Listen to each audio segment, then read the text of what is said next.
طالبانو پر ولسمشر محمد غني ډېر لوی تور ولګاوه. طالبان ولې اوربند نه غواړي او تازه یې څه ویلي؟ ویډیو راسره تر پایه وګورئ. درنو لیدونکو سلام مې ومنئ، وخت مو نیکمرغه. طالبان غني د خپلو ګټو لپاره د اوربند غواړي، موږ دا فرصت نشو ورکولی. وسلوالو طالبانو افغانستان کې د اوربند په تړاو د ولسمشر محمد غني غوښتنې په جواب کې ویلي، حکومت غواړي چې اوربند د خپلو ګټو لپاره وکاروي او دوی له مجبوریته دا فرصت نشي ورکولی. د طالبانو ویاند ذبیح الله مجاهد BBC ته وویل، ولسمشر محمد غني او شاوخوا کسان په خپله د سولې پر وړاندې خنډ دي او غواړي چې اوسنی وضعیت دوام وکړي. ښاغلی مجاهد وایي که افغان حکومت رښتیا هم اوربند غواړي نو پکار به چې د دوی بندیان خوشي شوي وای او د باور فضا رامنځته شوې وای. د ده په وینا په دې ګامونو سره به بین الافغاني خبرو ته لار هواره شوې وای او هلته به بیا پر اوربند او نورو مسایلو خبرې کیدی شوای.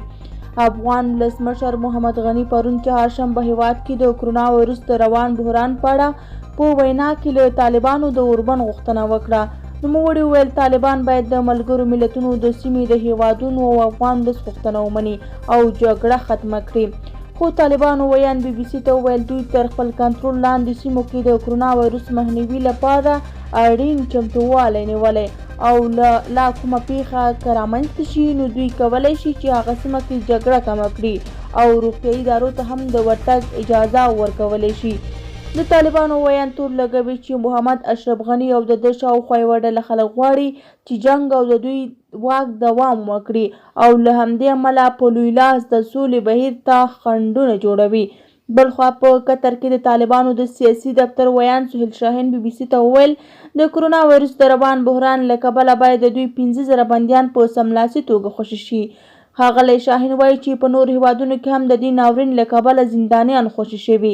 د هغه په وینا دا ګام په خپله بین الافغاني خبرو ته لار پرانیزي او هلته بیا پر ټولو موضوعاتو خبرې کیدلی شي. د افغان حکومت او طالبانو ترمنځ دا غوښتنې او غبرګونونه په داسې حال کې رامنځته شوي چې د عامې روغتیا وزارت ویلي هیواد کې د کرونا وایرس ناورین په ډېرېدو دی. په افغانستان کې تر اوسه د کرونا وایرس شاوخوا 800 مثبتې پیښې ثبت شوي، خو داسې ویره شته چې د ناروغو کسانو اصلي شمېره ښایي تر دې ډېره لوړه وي. دا وه زموږ د نن ورځې ویډیو. که مو ویډیو خوښه شوې وي نو زموږ ویډیو لایک او زموږ چینل سبسکرایب کړئ.